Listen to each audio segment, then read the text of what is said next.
Ya, kabar Bang Indra sangat luar biasa baik sekali. Nah,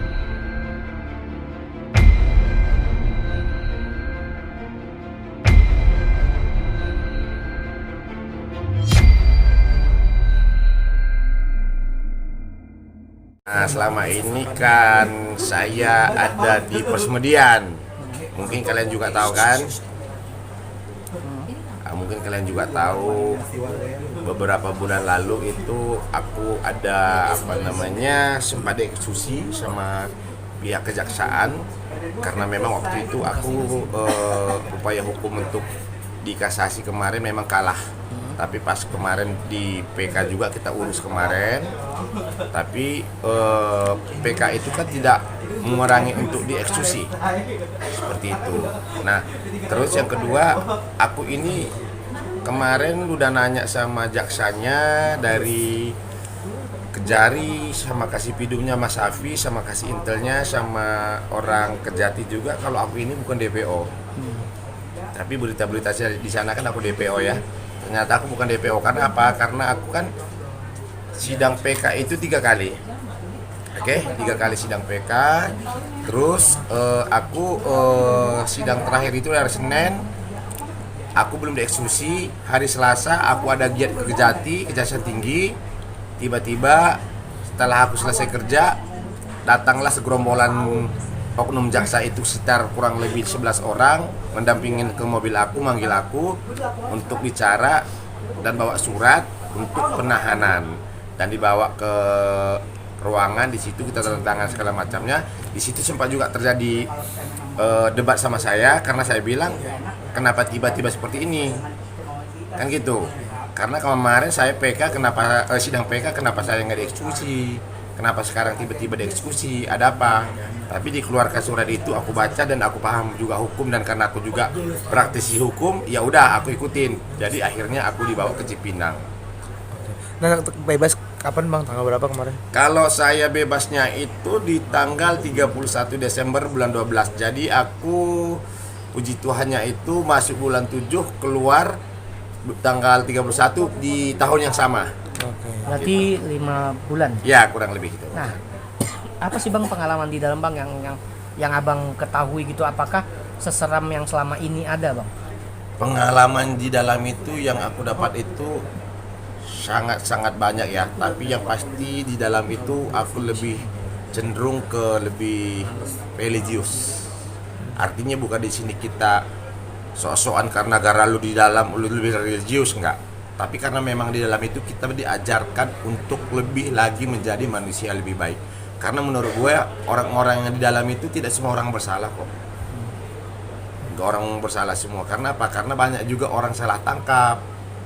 Terus kasus-kasus yang kecil-kecil misalnya kayak kasus narkoba, BB-nya cuma 0,3 gram dihukum 4 tahun, padahal positif. Padahal menurut undang-undang surat edaran Mahkamah Agung itu kan minimal 5 gram itu kalau positif wajib direhabilitasi.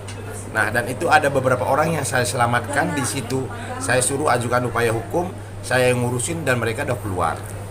Bisa dibilang banyak membantu rakyat kecil juga nggak sih Bang di saat di penjara juga berarti ya? Nah, itu dia. Jadi gini, aku ambil hikmahnya itu apakah memang Tuhan waktu itu untuk mengirimkan saya ke tempat itu untuk melihat keadaan di dalam itu seperti apa. Karena jujur ya, sebelum aku di dalam itu banyak orang-orang di sana, warga binaan itu banyak yang diberlakukan bukan seperti manusia, tidak memanusiakan manusia. Oke. Setelah bebas mungkin kemarin sempat udah ada komunikasi belum dengan penggugat atau seperti apa mungkin? Dengan siapa? Dengan si penggugat sendiri kan kemarin. Yang terlapor? Iya. Nah, kalau itu saya belum sempat bicara dan saya juga belum membuka komunikasi sama dia.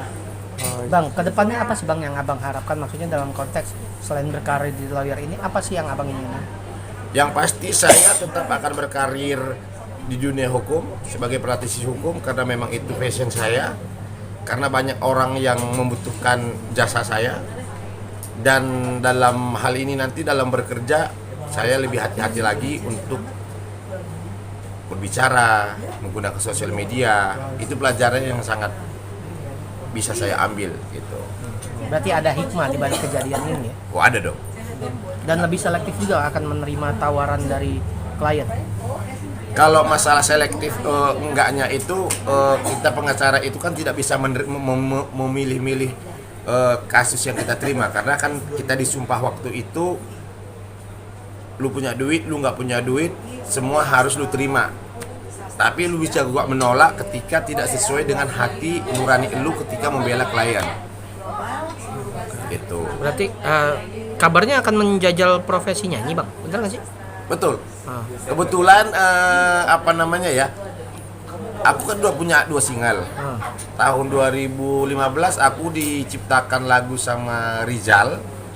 Itu judulnya Syairku. Bisa dicek di YouTube nanti, judul lagunya Syairku, Indra Tarigan Law ada. Dan yang kedua ini kayak apa ya? Kayak mimpi. Jadi sebelum aku masuk itu aku nyanyi lagu itu dan itu kejadian. Judul lagunya Tembok Derita waktu itu. Nah, tiba-tiba 6 bulan kemudian kejadian. Berarti akan merilis single itu. Ya, merilis single itu setelah puasa minggu kedua. Kenapa, Bang? Ketertarikan ingin Karena aku sudah merasakan sendiri bagaimana yang namanya di dalam, bagaimana yang namanya tidur di ubin, bagaimana namanya kita bergaul sama orang-orang di dalam. Nah, jadi aku pengen tahu, ini loh, ini faktanya. Aku udah merasakan, gitu. Jadi ini aku pengen salurkan, gitu. berarti pelajarannya juga bahwa tidak akan ada dendaman ya. Kalau masalah dendam, jujur aku tidak akan dendam sama dia. Malah aku sekarang dari dalam hatiku, aku udah memaafkan dia dan berterima kasih sama dia, karena dengan begitu aku mengerti arti kehidupan sebenarnya di dalam. Dan di dalam itu banyak orang-orang yang sangat banyak saya bantu, baik dari segi ekonomi, baik dari segi mereka yang sering diintimidasi, didiskriminasi. Saya muncul ke situ, akhirnya semua menjadi baik. Berarti tidak akan memperpanjang permasalahan dengan dia lagi. Jadi gini, kita kan saling lapor. Laporannya dia di Polda, saya juga di Polda, tapi kan saya di Polres Selatan. 2 minggu lalu saya dipanggil sama Polres Jakarta Selatan untuk kasus itu, tapi saya bilang sama penyidiknya, udah tunggu dulu, aku bilang. Nggak usah diproses dulu, tapi kalau seandainya memang nanti diproses, kalau misalnya memang nanti dia minta maaf ke saya ataupun orang tua saya melalui media sosial, saya akan maafkan dia, saya akan damai dengan dia. Karena apa? Karena juga saya sudah merasakan bagaimana di dalam, aku nggak mau dia merasakan juga hal yang sama yang aku rasakan, karena dia punya anak kecil. Gitu. Bang, semua makna yang abang jalani selama hidup dan sekarang dalam tanda kutip abang punya image dan tadi pernah mengalami pesantren kalau orang bilang. Gimana bang, maksudnya apalagi sekarang menyambut di bulan puasa bang, yang penuh hikmah. Abang sendiri melihatnya gimana bang? Nah itu dia tadi aku bilang, kita manusia ini sebenarnya kan manusia yang sangat mulia ya. Sangat mulia dalam arti kita memang harus berinteraksi sosial terus ya. Nah yang aku tangkap itu, setelah aku pesantren itu kita harus saling menghargai dan kita tidak boleh membeda-bedakan kasta orang. Dia kaya, dia miskin, kita tidak bisa membeda-bedakan. Kita harus sama melihat semua orang. Gitu yang kau tanggap.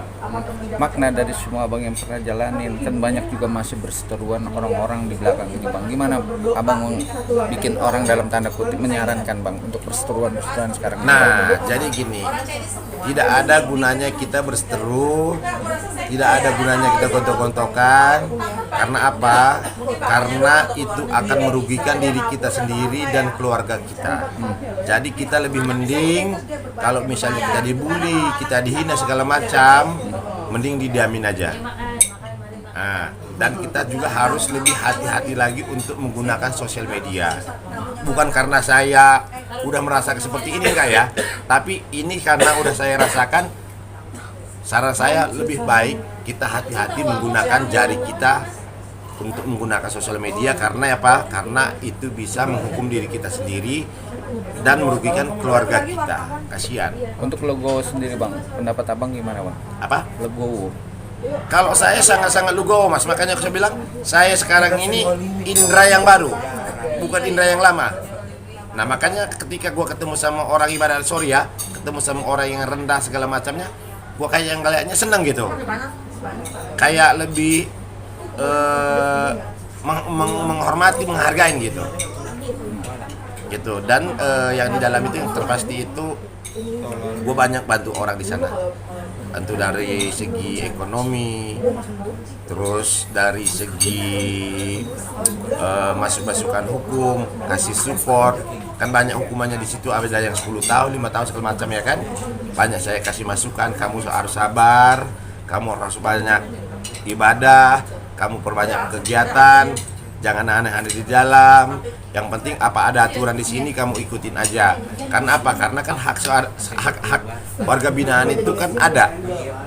Ketika misalnya hukumannya 4 tahun, kamu menjalankan 2/3, ketika kamu kelakuan baik di dalam, nggak nyampe 4 tahun kamu bisa keluar kok. Oke, sip. Oke, Terima kasih bang. Oke. Siap.